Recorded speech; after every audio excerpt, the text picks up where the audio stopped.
대방열림과 함께하는 가장 확실한 영양사 합격의 길. 영양사 강의 진행 20여 년 이상, 수많은 합격생들이 추천하는 영양사 특강 열림 영양사 실전 모의고사 제1판 대표 저자 5인. 가장 진화된 최신 영양사 수험서. 유사상호를 주의하세요. 대방열림. 안녕하세요. 영양사 실전 모의고사에서 식품학을 담당하는 김만수입니다. 자, 바로 1회 문제부터 한번 진행을 해 보겠습니다. 102쪽 한번 보시죠. 1번 다음 중 수분 활성도에 관한 설명으로 옳은 것은?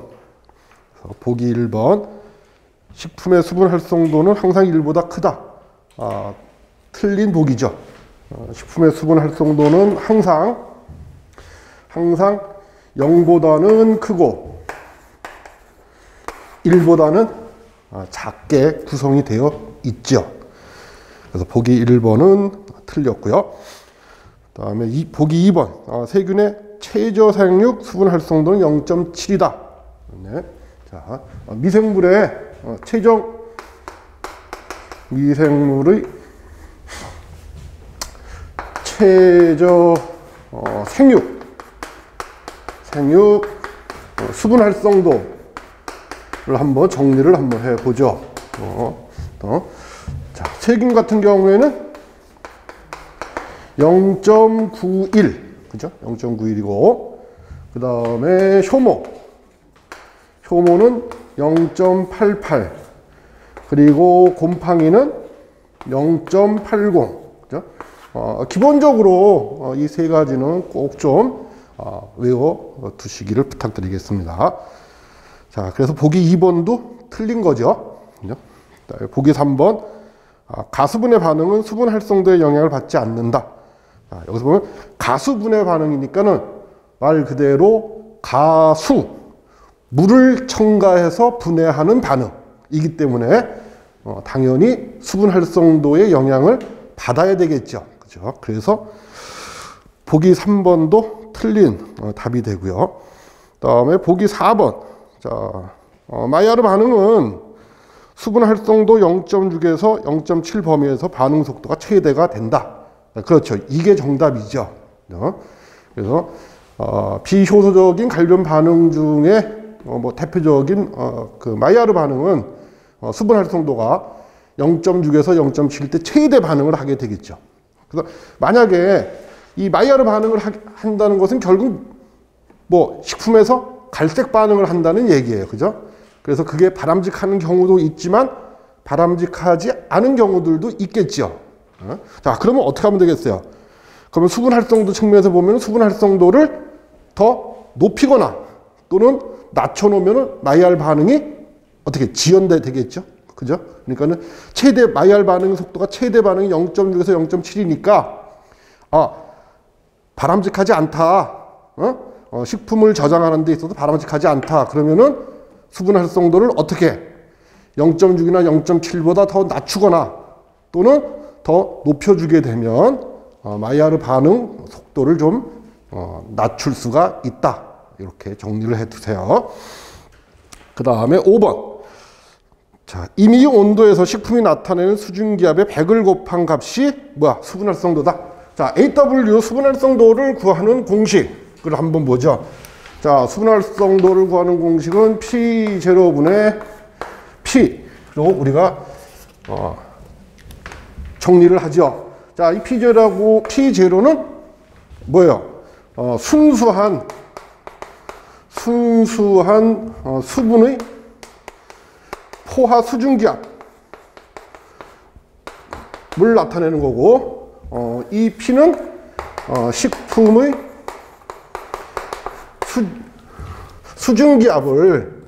식품의 수증기압을 나타내는 거예요. 그러니까는 순수한 물에서 이제 수분이 기화되는 거, 즉 날아가는 거하고 여기는 식품 속에서 수분이 날아가는 거. 이거로 이제 우리가 AW를 이제 구하잖아요. 그럼 지금 여기 문제에서 보면은 결국 뭐예요? 거기 뭐라고 되어 있어요? 임의 온도에서 식품이 나타내는 수증기압. 자, 식품이 나타내는 수증기압이 P죠. 그죠? 여기다가 뭐를 곱한 거야? 그 문제에서 보면은요, 100을 곱한 게 뭐다?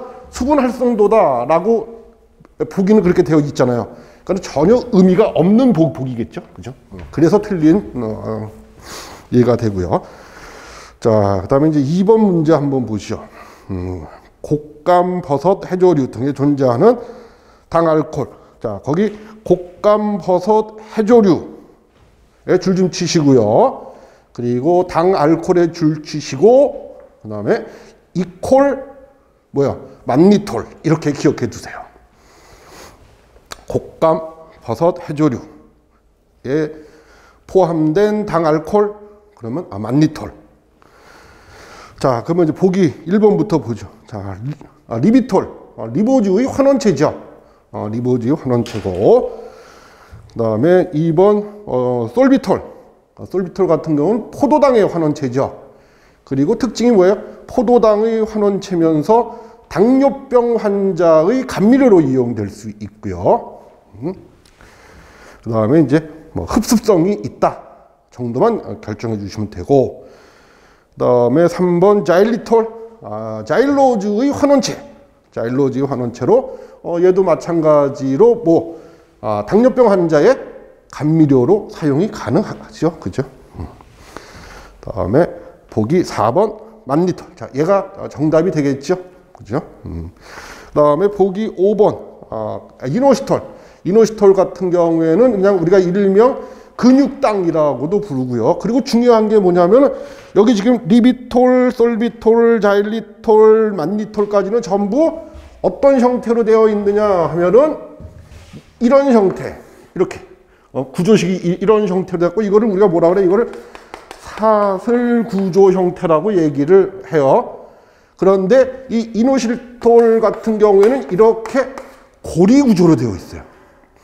고리 구조 형태로 된 당알코올이라는 거 좀 기억해 두시고, 그리고 얘가 근육이나 간에서 존재하기 때문에 우리가 일명 근육당이라고도 얘기한다. 좀 기억해 두시면 되고요. 그다음에 3번 문제. 다음 중 전하당의 특징으로 옳은 것. 자, 전하당이라고 하는 것은 어떻게 만드는 게 전하당이냐 하면 이렇게 해서 만드는 거죠. 자, 이렇게 설탕이 있어요. 자, 설탕을 산이나 또는 효소를 가지고 뭐를 해? 가수분해를 해요. 가수분해. 그러면은 설탕이 분해가 되겠죠. 그 뭐로 분해가 되느냐? 설탕의 구성 성분인 포도당과 과당으로 이렇게 분해가 돼. 그런데 특징이 뭐냐면 어떤 식으로 가수분해가 되느냐 하면은 동량 가수분해가 되는 거야. 동량. 그러니까는 자, 설탕 한 분자를 산이나 효소 갖고 가수분해하면, 자, 동량이니까 어떻게 되겠어요? 포도당 몇 분자? 포도당 한 분자. 그죠? 그리고 과당 한 분자. 이렇게 동량 가수분해된 것을 우리가 뭐라고 하느냐? 이거를 전하당 이렇게 얘기를 한다 이거지. 그래서 이제 전하당의 특징들이 이제 거기 좀 나와 있어요. 그래서 자, 보기 1번 설탕에 인벌타제, 효소죠. 자, 효소가 작용해요 생성한다. 자, 이게 맞는 보기죠. 보기고, 그 다음에 보기 2번 물엿의 주성분. 자, 물엿의 주성분은 뭐냐 하면 덱스트린이에요. 덱스트린. 물엿의 주성분은 덱스트린이 주성분이야. 그래서 틀린 보기고, 그 다음에 단맛은 설탕의 한 2분의 1 정도다. 그게 아니고, 자, 단맛은 설탕을 100으로 기준을 했을 때 이 전하당 같은 경우에는 124 정도가 나와요. 그래서 더 달아요. 그래서 단맛은 설탕의 2분의 1 정도가 틀린 보기고, 그 다음에 보기 4번 포도당과 과당이 3대 1의 혼합물이 아니고 어떻다고? 1대 1의 혼합물이에요. 그죠? 1대 1의 혼합물. 설탕에 비해 용해도가 낮아. 캔디 제조에 이용이 된다. 자, 자, 설탕에 비해 전하당은 용해도가 어때요? 더 높아요. 높기 때문에 캔디 제조에 이용돼. 자, 여기서 이제 우리가 보기에는 안 나왔지만 꼭 정리를 해 두셔야 될 게 뭐냐면, 자, 이 전하당 같은 경우에는 이 설탕은 성광성이 뭐를 나타내느냐? 우선성을 나타내. 설탕은 성광성이 우선성을 나타내요. 우선성. 자, 그런데 산이나 효소 갖고 가수분해해서 만든 이 전하당 같은 경우에는 성광성이 뭐로 바뀐다? 좌선성으로 바뀐다. 그 얘기예요. 그래서 이 전하당 같은 경우에는 뭐의 능력이 더 크느냐 하면은 이 과당의 능력이 더 커요. 전하당 같은 경우는 과당의 능력이 더 크다고. 자, 우리가 이런 시간에서도 말씀 나눴듯이 왜 과당의 특징 중에서 뭐야? 천연 당 중에서는 감미도가 가장 강하다라는 거. 그래서 감미도하고 용해도는 뭐하다? 비례한다. 그렇기 때문에 과당이 천연 당류 중에서 감미가 단맛이 가장 강하니까 당연히 뭐야? 용해도도 가장 크겠죠. 그지? 그래서 설탕에 비해서는 당연히 전하당은 용해도가 커요. 낮은 게 아니고 크단 말이야. 그래서 캔디 제조에 이용한다. 그리고 이제 기억해 두셔야 될 게 이 우선성에서 좌선성으로 이렇게 전환이 됐다는 거. 그래서 이 과당의 능력이 더 크기 때문에 설탕에 비해서 단맛이 더 강하다라고 하는 거 꼭 좀 기억해 두세요. 뭐 뒤에도 또 비슷한 문제들이 나오니까 다시 한번 우리가 확인하기로 할게요. 그 다음에 4번 문제. 자, 다음 중 전분 호화에 관한 설명으로 옳은 것은? 자, 알파형 전분이 베타형 전분으로 되는 현상이다. 자, 보기 중에서 이런 보기들이 아마 이번 여러분들이 보실 시험에서도 아마 이런 보기가 아마 나올 수가 있을 거예요. 자, 여기서 정리를 할게요. 그러면 자, 알파형 전분이라고 하는 게 우리가 뭐라고 이해하시면 되냐면 호화 전분, 호화 전분 이렇게 이해하시면 돼요.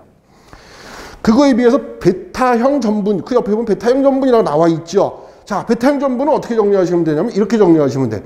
상전분. 그러니까 베타형 전분은 이렇게 정리를 하죠. 자, 알파형 전분은 결국 어떤 의미하고 똑같냐 하면은 호화 전분이라는 의미하고 같은 거고, 그리고 자, 베타형 전분이라고 하는 것은 크게 두 가지를 포함한다는 거야. 자, 첫 번째가 생전분이라는 의미, 두 번째가 노화 전분이라는 의미.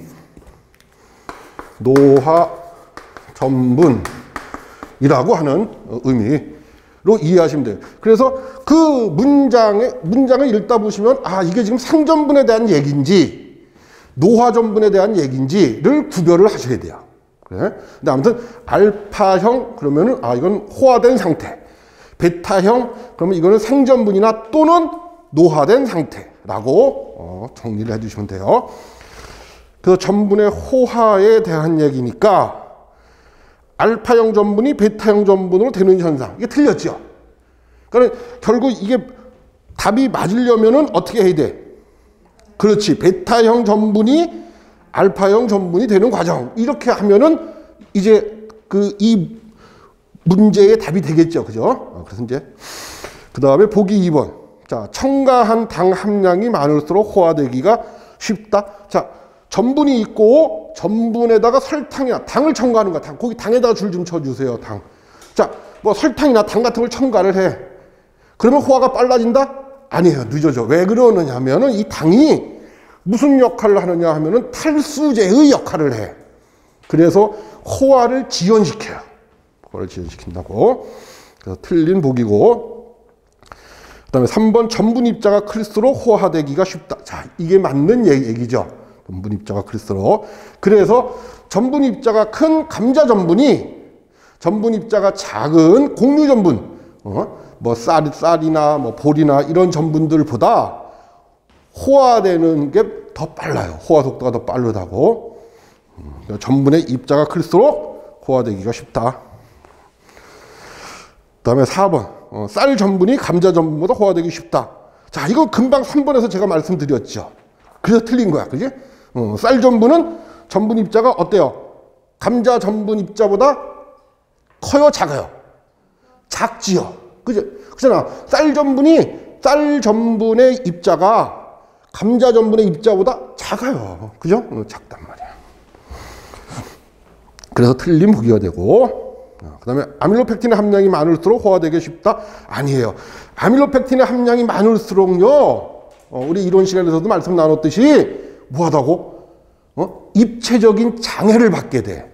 왜냐하면 얘가 구조가 어떻게 생겼어요? 아밀로펙틴의 구조는 가지가 많은 나무 형태야. 그렇기 때문에 굉장히 복잡한 구조로 되어 있어서 그래서 호화되기가 어려워. 근데 그거를 우리가 화학적으로 한마디로 뭐라고 표현을 했다? 제가 금방 표현했던 거예요. 입체적인 장애를 받기 때문에 이렇게 표현을 하는 거예요. 그래서 아밀로펙틴은 입체적인 장애를 받기 때문에 아밀로즈보다 호화의 속도가 느리다. 이렇게 정리를 해두시면 되겠죠.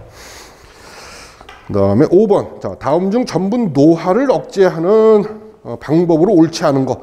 자, 유화제를 첨가를 해.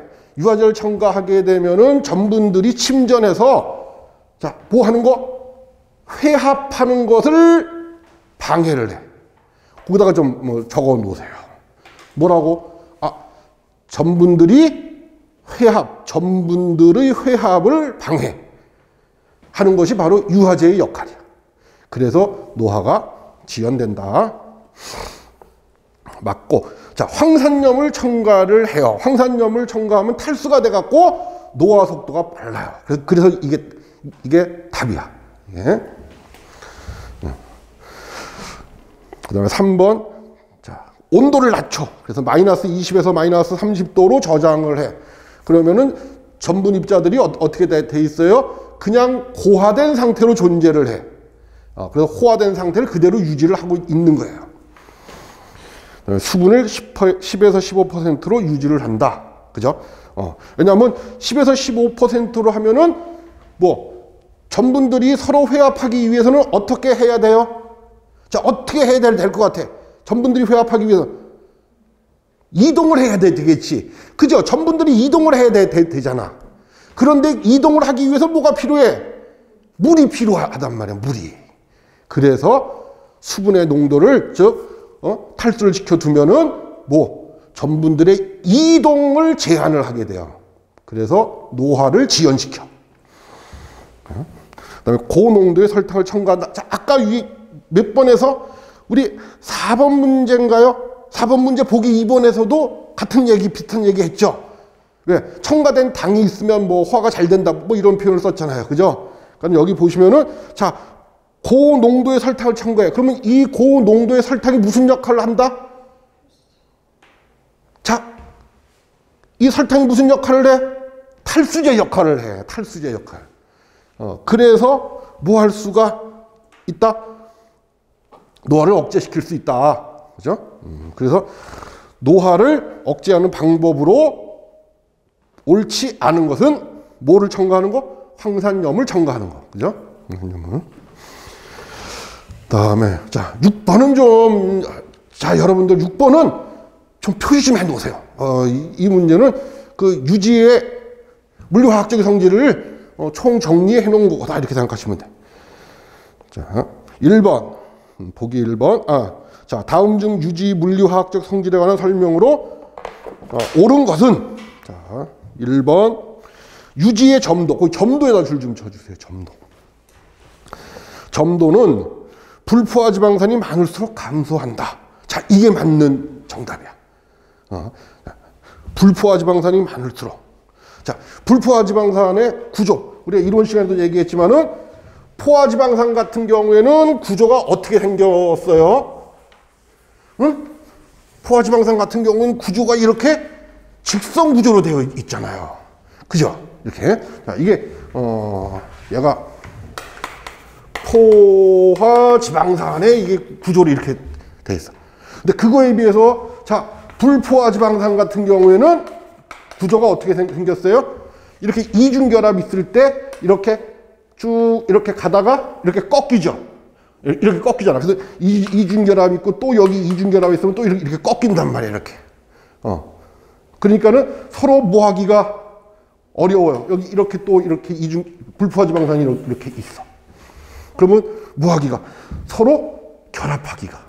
얘가 이렇게 직선 구조로 되어 있으면은 여기 지방산들끼리 거리가 가까워져서 결합할 수가 있죠. 그 힘이 아마 제가 이런 시간에 말씀드렸듯이 뭐라고 말씀드려? 반데르발스 힘이다, 이런 표현을 썼었죠. 그죠? 그래서 반데르발스 힘에 의해서 이렇게 직선 구조로 되어 있는 애들은 쉽게 결합할 수가 있어요. 그래서 점도가 높아질 수가 있다. 근데 이렇게 막 구조가 꺾여 있으면 서로 결합하기가 어렵겠죠. 그죠? 그래서 불포화 지방산이 많을수록 유지의 점도는 감소하게 돼. 자, 이게 맞는 얘기고. 그 다음에 보기 2번. 유지의 융점. 그 융점에도 줄 좀 쳐주세요. 탄소 길이가 증가할수록 감소한다.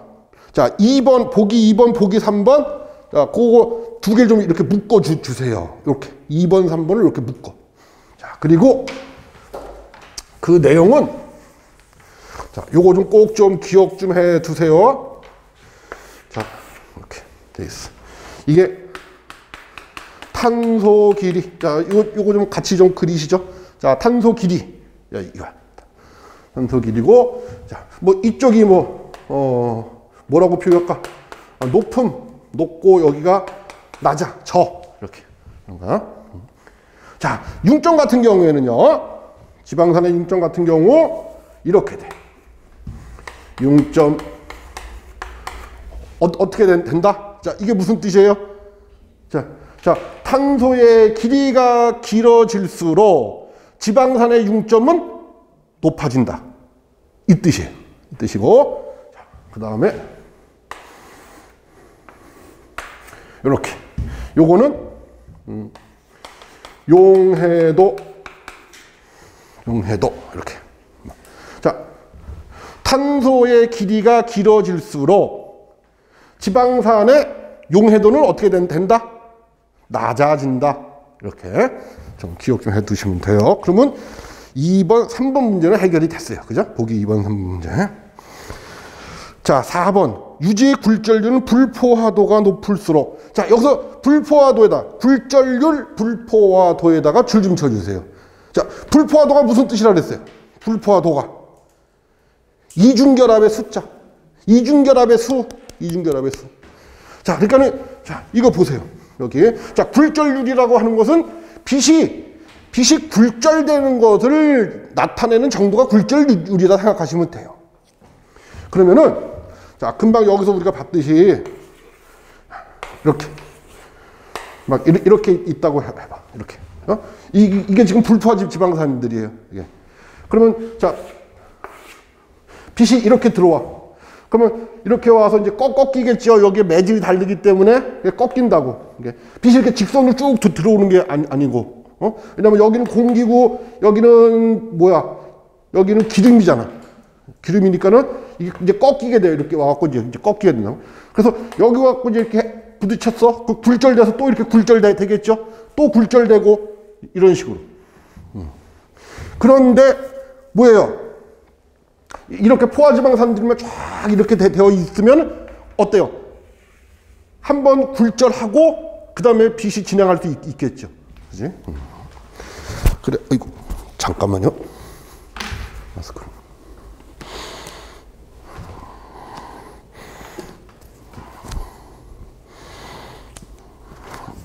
빠져.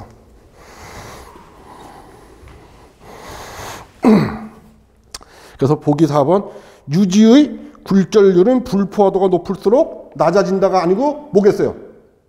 높아진다. 그렇겠죠. 봐봐. 여기서 이렇게 포화지방산 같이 이렇게 직선으로 되어 있으면은 그냥 한 번 굴절하고 마는데 여기는 이렇게 서로 결합 안 돼 있으니까 여러 번 굴절을 할 거란 말이야. 그래서 틀린 거고. 자, 그 다음에 유지의 요드가. 그 요드가에다 줄 좀 쳐주세요. 요드가는 뭐를 나타내는 거예요? 불포화 정도. 불포화 정도를 나타내는 게 바로 요드가예요. 그래서 자, 유지의 요드가는 오랜 시간 상온에 방치할수록 증가한다. 즉 이중결합이 늘어나요? 아니지. 산패가 돼갖고 이중결합이 줄어들겠지. 그죠? 그래서 요드가는 낮아져. 요드가는 낮아진다. 그래서 요게 이제 물리화학적인 내용을 총 정리해 놓은 거니까 잘 좀 기억 좀 해두세요.